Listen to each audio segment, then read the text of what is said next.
Guys, the feds have just stepped in.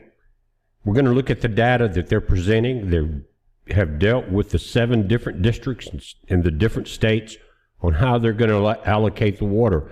And those 7 entities cannot come to a conclusion. So it looks like when this water year's up in September, they're going to completely take over and do the allocations themselves. I got the data on that, so don't go anywhere. We're going to take a look at it. But what you're seeing right now, guys, is a drawing of a proposed data center in the Imperial Valley. And you know, before this new federal step in, the Imperial Valley and California had water rights. They had senior water rights. All of that's going to be over by the end of this water year. And we're going to, again, they're going to take cuts 13-14% through the entire valley. So because of water, so if they continue and build this Imperial Valley data center, it's almost going to be an insult to injury. Anyway, let's look at the information that the Bureau of Reclamation and the feds are talking about and what they have put in place to now take over. They've had it. They said, here's the paperwork. At the end of this water year, I think it's the end of September, this goes into effect. Now, they did leave a clause. It didn't say it in these words, but if this group can get together and come up with something that we can all agree on, we may consider that proposal before we take complete control. And so it's going to bypass all of the water rules, all the allocation rules, all the senior rights, all of that.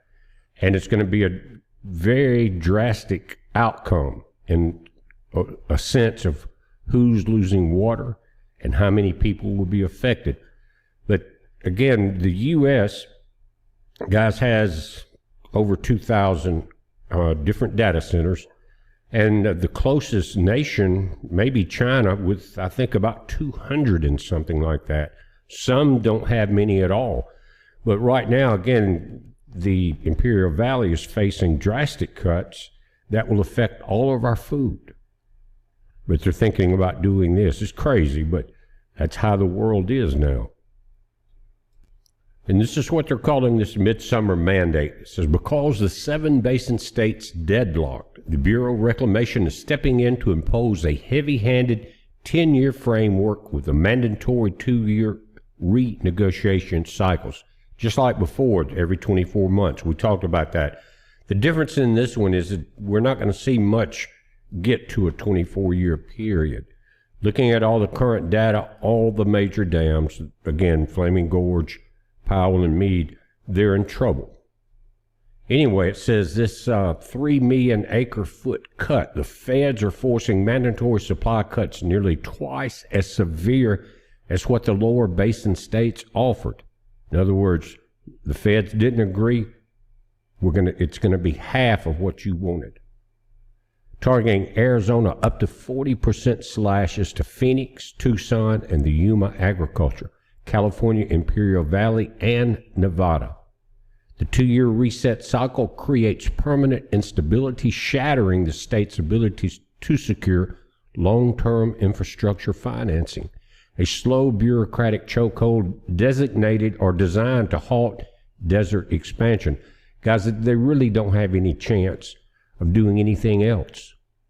And so the people involved need to realize, just like we talked about in the video last night, the change is coming. Adapt to it, realize it, stop fighting against it, because you're not going to win. Now, I'm not sure if the federal... Now, here is the immediate implementation deadlines. It says midsummer finalization. Federal officials are finalizing the formal record of decision and will publish the immediate framework by mid to late summer. But we've got some of the details. October 1st, 2026 trigger. The mandate goes into full effect at midnight on October 1st, the start of the 2027 water year, completely replacing the expiring 2007 interim guidelines and the 2019 drought contingency plans. In other words, all the rules are over with. There's a new sheriff in town. And they're saying again that this erratic 2-year negotiation cycle will remain the law of the river unless all 7 basin states can independently reach a unanimous permanent water sharing consensus. The feds are using perpetual uncertainty as a weapon to force state compliance. That's right.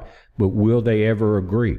How can someone in California agree to get a lot of their water cut off and not get run out of California? In other words, it's going to probably remain in the hands of the Bureau of Reclamation.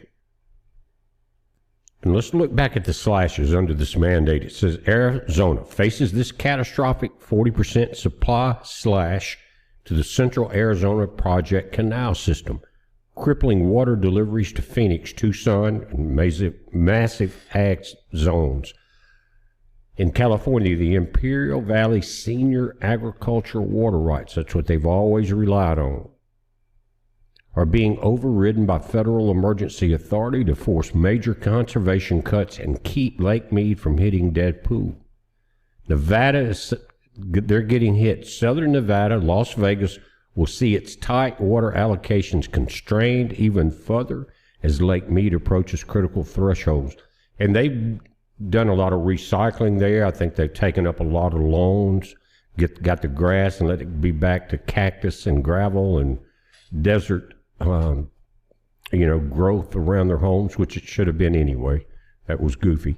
But anyway, the upper basin in Wyoming, Utah, Colorado, and New Mexico, while the feds cannot easily mandate direct cuts here due to state water laws, the mandate locks in the Drought Response Operation Agreement called DROA. Now, this legally permits the continuous emergency draining upstream reservoirs like Flaming Gorge to act as a permanent bailout fund for Lake Powell, and that will end up being a non-permanent bailout for Mead. None of this is permanent. But again, the owners of one of the marinas there in Flaming Gorge has come in and commented on the last 2 videos.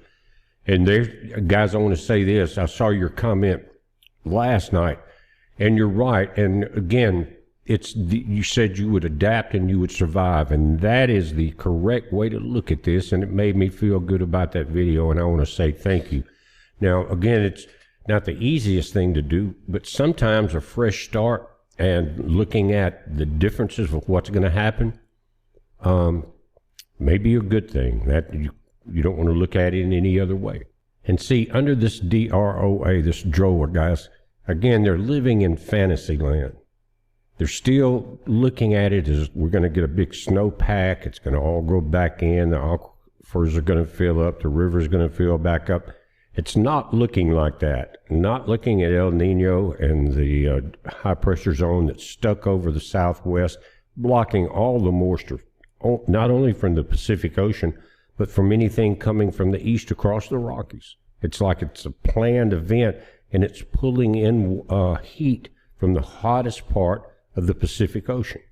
It's incredible. But when they talk about this legally permits the continuous emergency draining of upstream reservoirs like Flaming Gorge, there's no continuous anywhere in the real formula, not anywhere in the data. Just to let you know, because you cannot have a continuous draining when you don't have any snow melt at all. It melted early this year. It didn't make it to the rivers. We talked about that.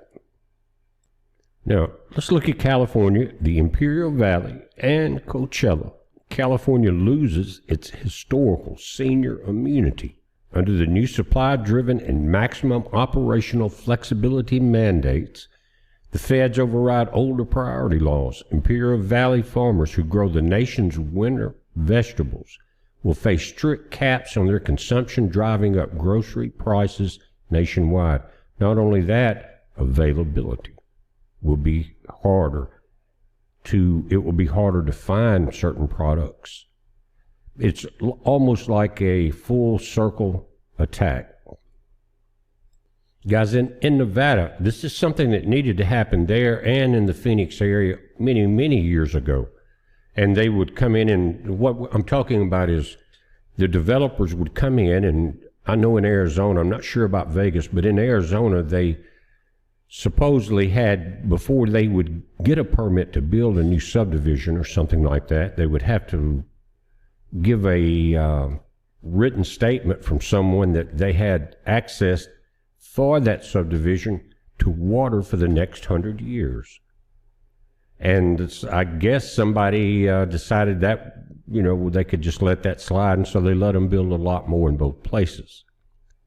But right now, this federal law stops all of that. Should have came into place a long time ago, and we wouldn't be exactly where we're at as quickly as we are now. But while Las Vegas is incredibly efficient with indoor recycling, the mandate forces them to tighten their water budget to absolute survival levels, completely halting all future suburban turf expansion. Again, they've taken a lot of that up, and commercial building permits. Will that include future data centers? That's yet to be seen. Now, let's go further upstream. The upper basin states, and it's called the infrastructure choke. The federal mandate cannot easily force direct water cuts on Colorado, Utah, or Wyoming, and New Mexico due to state laws. But again, this DROA mandate destroys their financial planning. But guys, I still think, and I'm not sure, but if you're in an area and your business is involved with, say, Flaming Gorge, then there may be, especially if you have good connections, there may be ways to get federal financing on readjusting the businesses and things like that. Not sure. Check it out, though. Now, in Wyoming, the mandate codifies that upstream reservoirs like Flaming Gorge are permanent federal bailout funds for the lower grid. By continuously drawing them down, the feds cripple local tourism taxes and ruin world-class fisheries like the Coconino salmon spawning grounds. Guys, and that's true, but really they don't have a whole lot of choice. Something's gonna have to happen, and the river's gonna restate itself. It's gonna reestablish its old beds, and nature will take over. Guys, and in Colorado, again, I think some of these things they have maybe an immediate negative impact, but they should have been done before. They're saying that the 2-year negotiation mandate acts as a financial roadblock because the water rules will change every 24 months. Wall Street will refuse to issue long-term bonds for major state water storage or pipeline projects.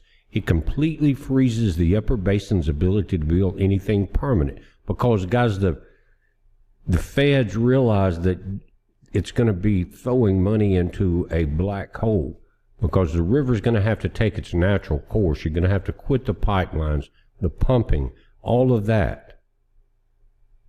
People will migrate. The river will supply the ones that are left. Now, there's a legal wild card. It's called the Colorado River Indian Tribes and Senior Holders. In a massive recent update, the Bureau bowed to pressure and officially stated they will not enforce across-the-board pro-rata cuts on tribal water rights. They may not. They may delay that, guys, until the river decides otherwise. That's always the end of all of these sentences on these regulations. What we're looking at is what they're doing immediately. The impact will be that this means senior tribal water rights must be respected according to current law. However, because the feds are desperate, this mandate will force tribes to engage in massive paper water leases, essentially being paid by the federal government to keep their water in the river to prevent Lake Mead from hitting dead pool. And guys, there's a lot of people, I think it's maybe the Apache or Navajo group there that's out of water physically, because what's happened is they've lost a lot of their springs and things like that because of aquifer drainage. But no matter what happens, the paper leases and all of that, the river is going to drop back down and we're going to go back to the way it should be.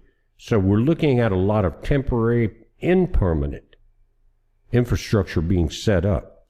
Again, and some of these effects we've talked about. If you get Mead down to 1035, you start getting very expensive electrical bills. Downstream from there, 40% reduction in Hoover Dam's hydropower also. So you got the Federal Western Area Power Administration. It will be forced to buy incredibly expensive replacement fossil fuel energy on the open market, causing monthly home electricity bills to spike by hundreds of dollars across LA, Phoenix, and Las Vegas during the peak summer heat waves.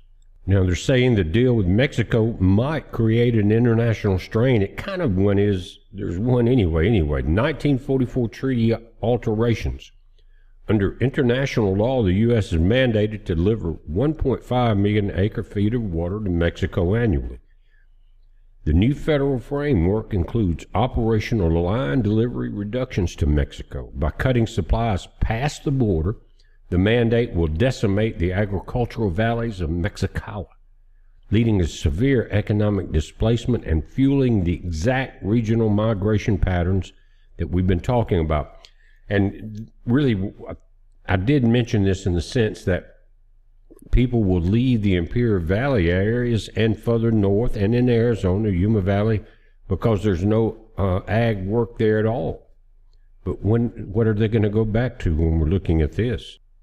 And we talked about this 40% reduction in things in Arizona, but let's look at California. This is up to 15%, total reduction. California has enormous historical legal allocations of 4.4 million acre-feet. The federal mandate demands that California absorb between 13 and 15% of the total 3 million acre-foot basin-wide cut. This forces an annual cutback of roughly 570,000 to 660,000 acre-feet. Because it is impossible to pull that much water out of municipal areas like LA or San Diego, the hammer drops directly on the massive ag sectors of the Imperial Valley and the Coachella Valley, requiring them to slash their irrigation consumption by over 13%, because that wipes out a lot of area. Now, Vegas has that third straw, which means that they would technically get the last drops that were available out of Lake Mead. But again, it's on its own federal land, basically the spigot for that third straw coming into Vegas. And the feds will end up controlling that too, more than likely. But it says Nevada holds the smallest legal share of the river at just 300,000 acre-feet. Under the mandate, Southern Nevada water authorities will face an approximately 10 to 13% cut to their total legal right. And the impact of this is that it removes up to 39,000 acre-feet from the baseline pool, while Nevada currently uses less than its full share due to aggressive indoor recycling, and they do. This mandate permanently eliminates their safety cushion. It legally codifies that Vegas is strictly capped, ending the possibility of any future multi-decade commercial or residential expansion. Again, this is coming from the Colorado River Board. And like we said, that's a lot of acre-feet right there, but it needs to happen. It has to. All these changes that businesses are going to have to do and people are going to have to do is to prevent destruction. The Earth is trying to go back to its natural state in this area, probably the entire planet if we could look at it much closer. Now, this eliminates 105 to 135,000 acre-feet from flowing south of the border. This cut directly impacts the ag valleys of Mexicali, leading to severe local crop losses. It serves as the physical trigger for the exact regional migration patterns that we've been talking about. Except, guys, where are they going to migrate to? Remember this dry corridor we talked about in a video a few weeks ago, or maybe a few days ago, about Guatemala and that area? And they're getting food prepared because of record drought. Now, in the upper basin, which includes Wyoming, Utah, Colorado, New Mexico, zero mandated direct volumetric cuts, but a 100% structural disruption. And because the feds do not act as the direct water master for the upper basin, they are mandating 0% direct water slashes to the upper basin property owners. The impact, however, they are forcing a 100% operational disruption via the 2-year renegotiation cycle. By putting the rules into constant flux every 24 months, the feds create, again like they're doing in other places, an environment that halts long-term infrastructure funding. You don't need to build anything else. The river's drying up. Again, I don't know how it will affect certain large corporations. Local municipal water districts in Colorado and Utah face a total block on bonding, forcing them into localized development freezes. You can't build it without these bonds. In other words, stop. We have to stop the growth. It's already at critical levels. If they had done this 20, 30 years ago, it would be a different scenario. Now it's too late. Now they're fighting a losing battle, down to, again, the Colorado River taking itself over, which will be in the long run a good thing. Mother Nature balancing itself out, the creation going back to the way it was created for a reason. Now, we went into some detail, but if you just want to screenshot this, this is a quick take of what we're talking about. It's called the percentage hit. Arizona, up to 40% cut to the CAP canal supplies, cities and agriculture. California, 13 to 15% cut, squeezing the Imperial Valley food supply. Nevada, 10 to 13% cut, legally capping the future of Las Vegas. It needs to be capped. Mexico, I mean, not for bad reasons, it's just there's not enough water. Mexico, 7% to 9% cut, decimating Mexicali farming. Upper Basin, 0 direct cuts, but a 100% freeze on infrastructure bonds. And again, you have that kind of affecting Vegas and those areas too. Again, there's someone with some sense in the federal government finally is doing what I think they really don't have any other choice, and they're just trying to handle it in the best way they can, but at least it's not being ignored. And I'm not wishing anything bad on anyone. We're looking at reality, and again, it will come out good. If you're strong, you'll make it through this. And the way it's set up, guys, you'd think that maybe LA and San Diego would be hit by this, or the cities, but they only use a tiny fraction of the Imperial Valley's water. And what the Imperial Irrigation District is forced to pass nearly 100% of the federal cuts directly into the local farming sector, protecting the people. But you still got to eat, and that's going to be a big problem. And for the local growers, guys, in California, the math is brutal. Since many have already maximized drip irrigation efficiency, they have no more technical water left to squeeze. To hit the federal numbers, farmers will be forced into massive land fallowing, deliberately leaving tens of thousands of acres of fertile desert soil dry, unplanted, and dead. And that's what we're going to see. A lot of areas not planted. And again, but desert soil really is not fertile without water to begin with. Now, they're going to target alfalfa. Sudden grass and Bermuda hay consume the vast majority of the Imperial Valley's water. Guys, did you know most of that is sent overseas at our expense? And I think Saudi Arabia gets a lot of it. But anyway, under strict federal allocations, these water-heavy crops will be the first to go. The dairy collapse. The Imperial Valley is the primary feed source for the massive dairy and livestock industries in California and Arizona. And remember, the feedstocks of the wheat and things like that up into the Midwest are in bad shape. This is forcing farmers to stop growing hay, and it will cause a catastrophic regional feed shortage, driving livestock costs up and sending a financial shockwave through the national dairy supply chain from all directions. Do you understand what I'm saying? And guys, when you're dealing with the Imperial Valley, you're next door, it's right there, the Salton Sea, and this could be an environmental disaster. The echo effect is that the shrinking Salton Sea is fed almost entirely by agricultural runoff, the extra water that drains off the Imperial Valley farms. The toxic dust, as the federal mandate forces farmers to conserve every drop, agricultural runoff will flatline. The Salton Sea will shrink at an accelerated rate, exposing thousands of acres of toxic, pesticide-laden mud. Severe desert windstorms will carry this dust directly into regional communities, triggering a massive public health crisis and driving an ecological exodus from the valley. All directions. It's incredible, isn't it? And just to remind you of what the video last night was about, is that the survivor will have the frame of mind not to panic. They will know the earth will not survive as is. Look at all the things that are happening.